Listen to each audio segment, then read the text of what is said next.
चलिए बच्चों, आज मैं आप लोगों के लिए इडियम्स एंड फ्रेजेस की 4th वीडियो लेकर के आया हूं और इसमें आज हम 5 नए इडियम्स एंड फ्रेजेस का जिक्र करेंगे, उसको समझने की कोशिश करेंगे। उम्मीद है आप लोगों को समझ में आएंगे। तो सबसे पहला जो इडियम हम आज लेंगे वो अपना इडियम है ग्रीन थंब। अब ग्रीन थंब का मतलब क्या होता है? ग्रीन थंब का मतलब होता है to be skilled at gardening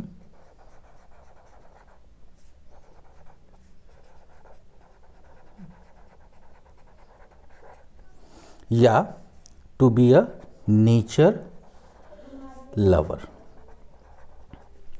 बागवानी में अच्छा होना, प्रकृति प्रेमी, उसके लिए ग्रीन थंब का यूज़ किया जाता है।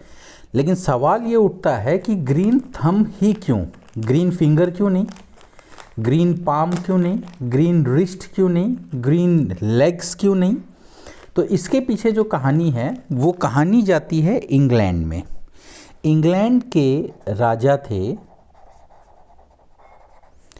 King Edward one.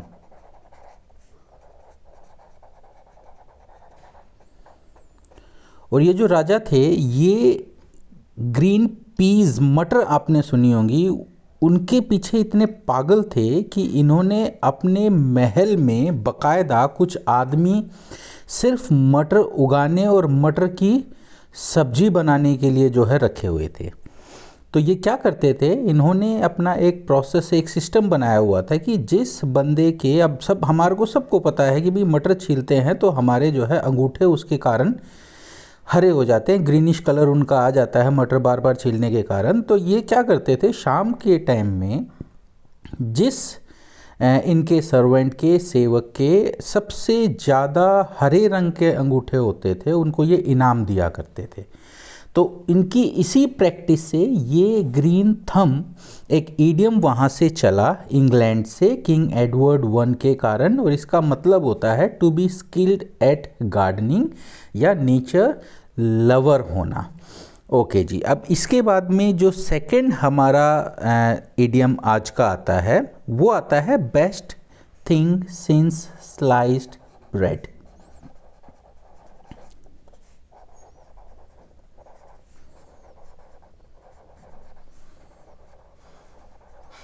ओके जी, best thing since sliced bread का जो मतलब होता है वो होता है किसी बंदे को कोई नई इन्वेंशन या डिस्कवरी करने के लिए एप्रिशिएट करना, यानी to appreciate somebody for some new. Okay, तो नई इन्वेंशन के कारण, नई डिस्कवरी के लिए हम लोग जब किसी को अप्रिशिएट करते हैं तो हम लोग उसके लिए जो इडियम यूज़ करते हैं उसे हम कहते हैं best thing since sliced bread.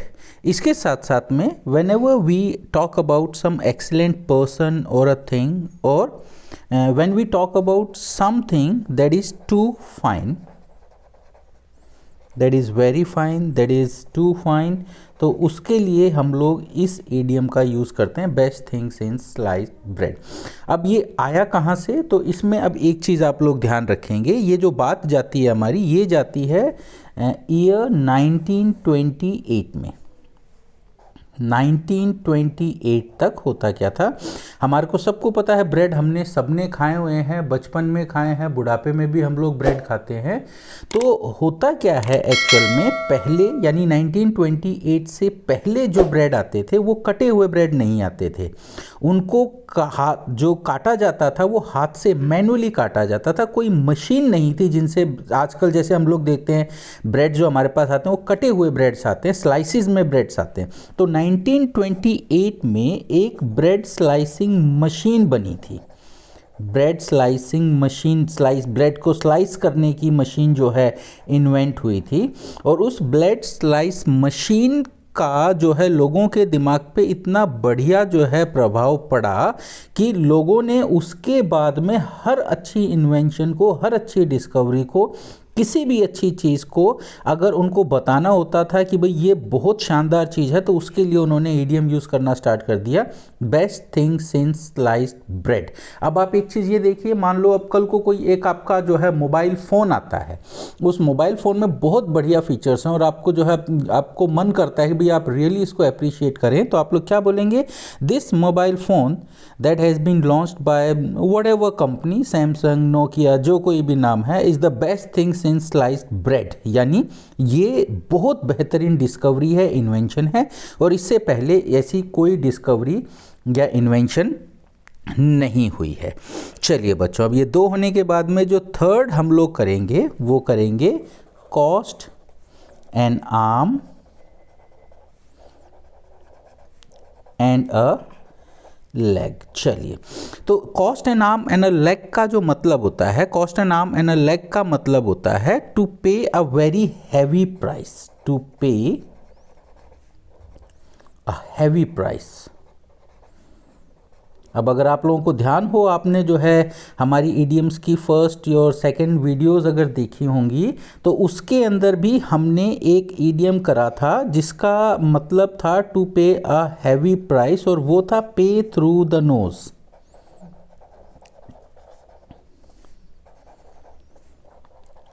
इसका मीनिंग मैं ऑलरेडी पहले एक्सप्लेन कर चुका हूँ, इसके पीछे क्या कहानी है अगर आप लोगों को जानना है तो आप पुरानी वीडियो को जा कर के देख सकते हैं, उसमें आपको इनका जो है मीनिंग पता चल जाएगा। बाकी आज हम फोकस करेंगे cost an arm and a leg. तो इसका मतलब होता है to pay a very heavy price, बहुत भारी कीमत चुकाना।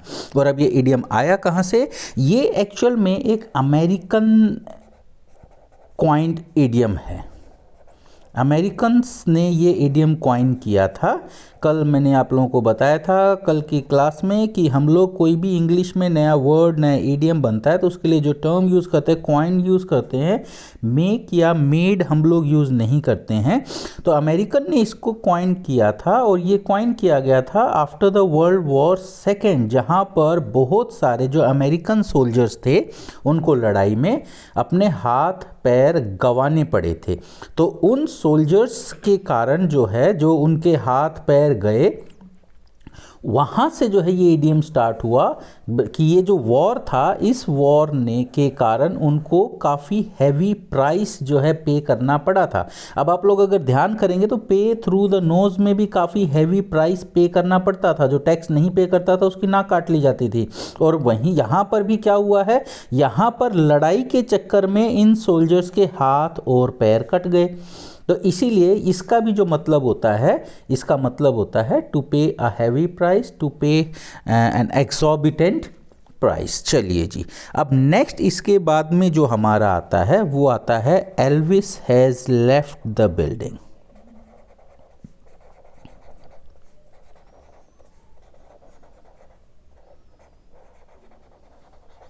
ओके बच्चों, Elvis has left the building जो हमारा इडियम है, इस इडियम का जो मीनिंग होता है वो मीनिंग होता है इसका कि सब कुछ ख़त्म हो चुका है, अब इसके बाद कुछ भी बाकी नहीं है।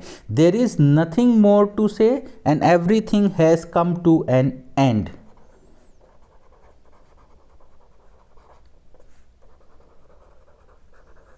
मोर to say, everything has come to an end। Okay जी, जब चीज़ समाप्त हो जाती है, आप लोगों ने देखा होगा, आप लोग मूवीज़ देखने के लिए जाते हैं, आप लोग कॉन्सर्ट्स देखने के लिए जाते हैं। अब कॉन्सर्ट जो हम देखते हैं, अब कॉन्सर्ट से आपको अगर ध्यान आए तो पहली जो हमारी वीडियो थी इडियम्स एंड फ्रेजेस के ऊपर, फर्स्ट सेकंड थर्ड वीडियो जो थी, उसमें हमने एक टर्म करी थी, एक इडियम करा था डच कंसर्ट। तो डच कॉन्सर्ट जो हमने करा था उसका मीनिंग आप लोगों को देखना है, ध्यान करना है, तो आप लोग पुरानी वीडियोस देख सकते हैं।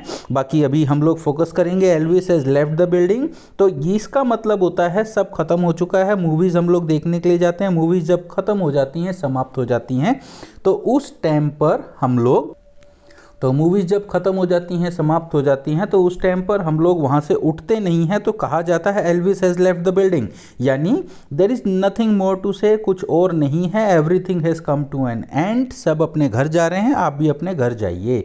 तो अब इसके पीछे सवाल उठता है, ये who is this Elvis, Elvis कौन है जो बिल्डिंग छोड़ के चला गया? तो आप लोगों को मैं बता देता हूँ।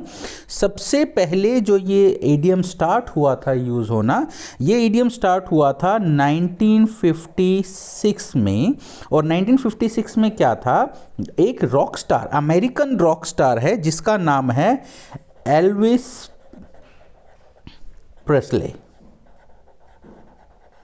अब दुनिया इस बंदे के पीछे इतनी पागल थी कि जो इनके कॉन्सर्ट्स हुआ करते थे, उन कॉन्सर्ट्स के समाप्त होने के, ख़त्म होने के, एंड होने के बावजूद people, the public, the audience used to sit inside the auditorium, और वो लोग हमेशा जो है थिएटर में बैठे इंतज़ार करते रहते थे कि भैया ये एक और अभी दोबारा वापस आएगा स्टेज के ऊपर और एक और परफॉर्मेंस देगा।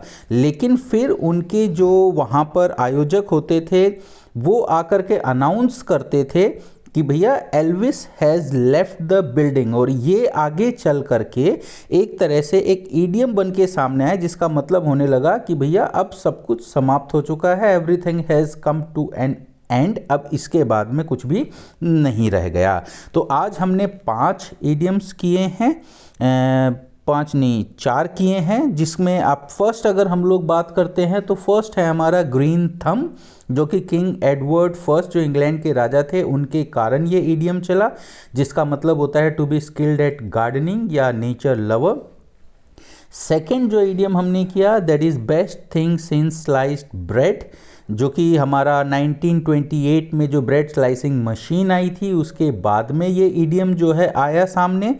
थर्ड जो हमारा ईडियम आया, cost an arm and a leg, जिसका मतलब होता है to pay a very heavy price, काफ़ी भारी कीमत चुकाना, और ये आया वर्ल्ड वॉर सेकेंड के कारण, जो कि अमेरिकन्स ने कॉइन किया था।